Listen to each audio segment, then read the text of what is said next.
নাম জানেন আপনারা? এই আপনি তো দুষ্ট আছেন, নামটা বলেন ভাই। ওনারে ভয় পাওয়ার কোনো কারণ নাই। উনি যেখানে মেডিকেল আছে ওইখানে মেডিকেল বানাইতে চায়, যে জায়গায় লিচু নাই ওই জায়গায় লিচু চাষ করতে চায়, যে জায়গায় আম নাই ওই জায়গায় আম চাষ করতে চায়, যেখানে ইপিজেড আছে ওইখানে ইপিজেড বানাইতে চায়। তো বুঝছেন তো কেমন ধরনের প্ল্যান। তো এই জন্য আবার বলে বসে নাকি যে ঢাকা বিশ্ববিদ্যালয় একটা ঢাকা বিশ্ববিদ্যালয় বানাইতে চায়, যেটা ওটা ছাত্র দলের জন্য বানাইতে চায়। এবং বিএনপি একটা ওই যে 1 কোটি কর্মসংস্থানের কথা বলেছিল, 1 কোটি চাঁদাবাজদের কর্মসংস্থান তারা করতে চায় বাংলাদেশে। আমরা চাঁদাবাজদের কোনো কর্মসংস্থান করতে দিব না ইনশাআল্লাহ।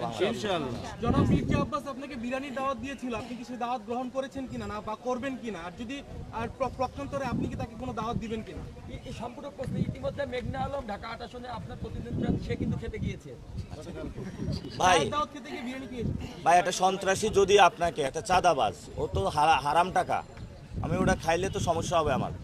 আমি হারাম কোনো খাই না। এই বিরিয়ানি ওনার যদি হালাল ইনকাম থাকে সেটা সোর্স বের করুন। আরেকটা বিষয় হলো মির্জা আব্বাস কিন্তু বড় দুর্নীতিবাজ। আপনারা জানেন যে ওনার মামলা কয়টা?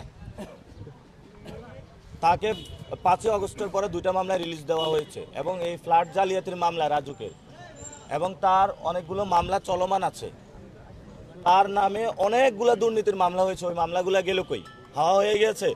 সে পুরা আওয়ামী লীগ আমলে আন্দোলনের কারণে মামলা খাটছে কয়টা? মাত্র 7টা।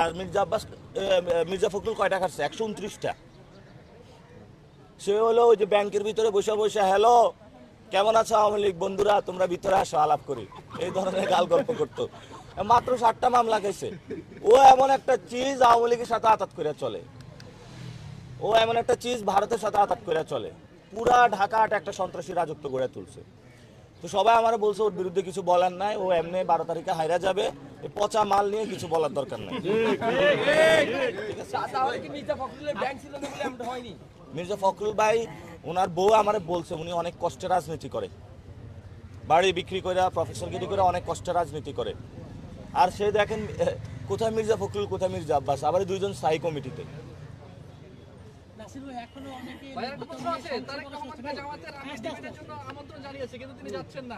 ডিবেট করতে পারেন না তো, খারাপ স্টুডেন্ট।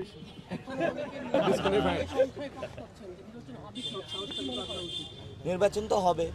এই যে আমাদের ইনকিলাব মঞ্চের উপরে হামলা হয়েছে নির্বাচন বানচাল করার জন্য, এবং আরো অনেক জায়গায় ষড়যন্ত্র তারা করতেছে। এবং এই যদি নির্বাচন বানচালের প্রথম কোনো অ্যাক্টিভিটিস আসে, আপনারা শাহজাহানপুরে নজর রাখবেন, মির্জা আব্বাসের বাসা থেকে প্ল্যান হওয়ার সম্ভাবনা আছে। ওই বাসাটার মধ্যে আমি মনে করি আইন শৃঙ্খলা বাহিনী এবং গোয়েন্দা বাহিনী সেখানে অনুসন্ধান করা উচিত, তল্লাশি করা উচিত। ওইখানে কোনো অস্ত্র থাকতে পারে, কোনো ষড়যন্ত্র হতে পারবে নির্বাচন বানচালের উদ্দেশ্যে। এবং ওইখানে বোরকা আছে কিনা, বোরকা আব্বাসের বাসা বোরকা খোঁজা প্রয়োজন।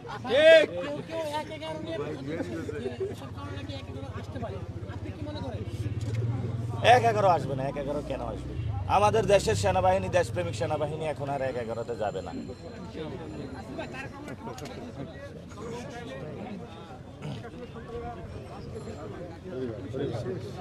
কি বলেন আবার বলেন?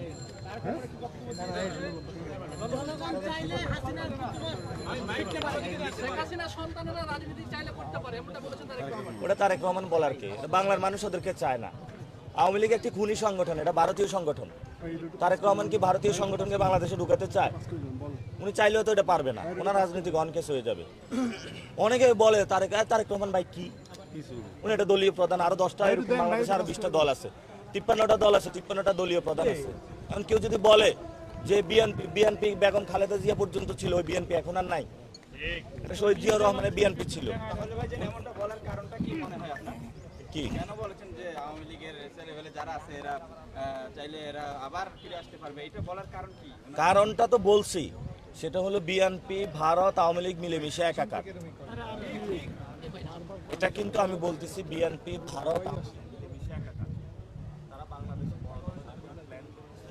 কিন্তু আমাদের আধিপত্যবাদ এবং ফ্যাসিবাদের বিরুদ্ধে লড়াইটা চলবে। যে ওনারা যদি যখন বাংলাদেশে এসেছেন উনি অনেকগুলো পরিবর্তন করতে পারতেন। ওনারাই তো সংস্কার কার্যক্রমে বাধা দেওয়ার কারণে নারীরা নির্বাচন করতে পারলো না। আপনারা দেখেন না যে 100 সিটে নারীদের নির্বাচন করার কথা ছিল, সে জিনিসটা হলো না। আমরা কে তারেক রহমান তো লন্ডনে আগে হলো ভারতের সাথে চুক্তি করেছে, তারপরে নেমেছে। তা আমরা কোনো ভারতীয় শক্তিকে বাংলাদেশে আসতে দেব না।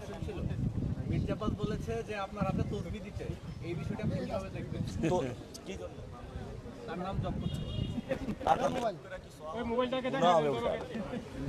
আপনি সকালবেলা ঘুম থেকে উঠে নাকি ওনার নাম নেন, এরকম একটি আমরা ভিডিও দেখি। না না, আমি সকালবেলা উঠে আল্লাহর নাম নিই এবং মানুষকে সতর্ক করার চেষ্টা করি, সারাদিন করি। চাঁদাবাজ থেকে দূরে থাকুন, সন্ত্রাসী কার্যক্রম থেকে দূরে থাকুন, দুর্নীতিবাজ থেকে দূরে থাকুন। আপনি চিন্তা করছেন উনি কাদের নিয়ে চলাফেরা করে? সব দুর্নীতিবাজ সন্ত্রাসীদের নিয়ে চলাফেরা করে। মাফিয়া, বড় একটা মাফিয়া। এবং হেফাজতের আন্দোলনে এই মির্জা আব্বাসের অংশগ্রহণ করে নাই, মুনাফিকি করেছিল, যার জন্য শাপলাতে অনেক আলেম শহীদ হয়েছিল। আমরা যদি ওই সময় এই মির্জা আব্বাসের গাদ্দারির কারণেই শাপলার হত্যাকাণ্ডের ঘটনা সংঘটিত হয়েছিল। এবং যে শাপলা যে হত্যাকাণ্ড, এটা কিন্তু বিচার বুঝে পায় না। আপনারা সেটা যদি ভালোভাবে অনুসন্ধান করেন দেখবেন ইনশাল্লাহ সেখানে মির্জা আব্বাসের কিভাবে জুলাই শাপলা এসে মির্জা আব্বাসে কিভাবে প্রভাব রাখছে কাইন্ডলি একটু বলবেন? বেগম খালেদা জিয়া যেখানে বলি একটা শেষ করি ভাই এক্সপ্লেইন করেন প্লিজ। এক্সপ্লেইন ওকে, ব্যাখ্যা সহ দিচ্ছি, সৃজনশীল ব্যাখ্যা। ওকে, সৃজনশীল ব্যাখ্যা সহকারে দিচ্ছি। সেটা হলো, যখন হেফাজতের বাইরে আসছিল, রাতের সন্ধ্যার দিকে আক্রমণটা শুরু হয়েছিল, সবাই প্রতিরোধ দাঁড় করিয়েছিল। জামায়াত ইসলাম শিবিরের বাইরে ছিল পল্টনের ওই গেটটাতে, মুহুর্মুহু attack চলতেছিল। ওই সময় সবাই বিএনপিকে আহ্বান জানিয়েছিল, বিএনপি নেতা কর্মীরা ছিল, কিন্তু উচ্চতর বডি, যেই বডির মধ্যে অধিকাংশ হলো ইন্ডিয়ান এজেন্ট, তারা সেই সময় সিদ্ধান্ত নিতে পারে নাই। তারা যদি সেদিন থাকতো রাতে, বাংলাদেশে ওই সময় শেখ হাসিনার পতন ঘটে। এবং 2000 ওই সময় শাপলার যে হত্যাকাণ্ড হয়েছিল, ওই হত্যাকাণ্ডের সময় সবাই তাদেরকে আহ্বান জানাইছিল। যদি ওই সময় বিএনপি অংশগ্রহণ করতো, খালেদা জিয়া চেয়েছিল, স্ট্যান্ডিং কমিটিতে যারা ছিল তারা দেয় নাই। এবং এই ঢাকা শহর কন্ট্রোল করে কে? মির্জা আব্বাস। উনি সবাইকে নিবৃত্ত করে রেখেছিল। এগুলো ইতিহাস একদিন না একদিন মানুষের সামনে আসবে, তাদের বিচার করবে। শুনেন, মির্জা আব্বাস এই ঢাকায় গুলিস্তানে চাঁদাবাজি, একটা হলো পকেটের আপনার যে মোবাইল চুরি হয়, পরে আসেন, আপনি যেটা বলছেন নাকি সেটা বলেন প্লিজ, কাইন্ডলি ওইটা এক্সপ্লেইন করেন। যে এটা এক্সপ্লেনেশন দিয়েছি। মির্জা আব্বাসের নামে দুর্নীতির মামলা ছিল। এদিকে আসেন, আপনি এই পাশে আসেন, এই পাশে আসেন, এই পাশে আসেন, এই পাশে আসেন। আপনার প্রত্যেকটা জায়গায় মির্জা আব্বাসের নামে দুর্নীতির মামলা হয়েছিল। কয়টা মামলা হয়েছিল বলেন তো? গত 15 বছর ধরে। এর আগেও যখন ক্ষমতা ছিল, না, মির্জা আব্বাসের নামে ভুয়া মামলা হয় নাই। আপনি পত্রিকা পড়বেন, ওইখানে মির্জা আব্বাসের নামে প্রচুর দুর্নীতির মামলা আছে। এবং তার বউ কি বলছে জানেন? সে বলছে ভাই এটার একটু দয়া করে আপনি একটু তার বউ কি বলছে এটা সেটা হস্তশিল্প করে, বুঝছেন? আমরা এই জায়গাটা এই কথাটি বলেছে, যে তার ওয়াইফ এই কথাটি বলেছে, যদি একটু বলেন কাইন্ডলি সেই সূত্রটা ধরে, তাহলে আমরা বুঝতে পারি। আপনার মানে একটা মুখের কথাই তো আমরা কিভাবে বিশ্বাস করব? আচ্ছা, ঠিক আছে, আমি কয়েকটা রিপোর্ট পড়ি। ভাই আপনি এদিকে আসবেন, আপনার রিপোর্টগুলো শুনুন। আসেন। মির্জা আব্বাস মেয়র থাকাকালীন ছিলেন, মেয়র থাকাকালীন মির্জা আব্বাস মেয়র থাকাকালীন দুর্নীতিগ্রস্ত মামলা খাইছে। মেয়র থাকাকালীন মেয়র থাকাকালীন। আচ্ছা, আমি পড়ি। একদিনে প্রথম আলো, হ্যাঁ, একদিনে দুর্নীতির 2 মামলা থেকে খালাস পেলেন মির্জা আব্বাস। একদিনে দুর্নীতির, হলো প্রথম আলোর 29 আগস্ট, দেখবেন একটু, 2024 প্রথম আলো।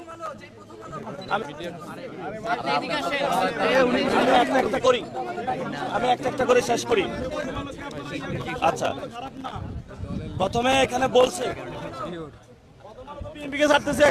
কথা বলতে দিচ্ছেন না, উচ্ছৃঙ্খল হবেন না। আচ্ছা, এখানে উনি বলেছে যে সাবেক গণপূর্তমন্ত্রী মির্জা আব্বাসের বিরুদ্ধে আয়ের সঙ্গে সংগতিবিহীন 7,54,52,290 টাকার সম্পদ অর্জন।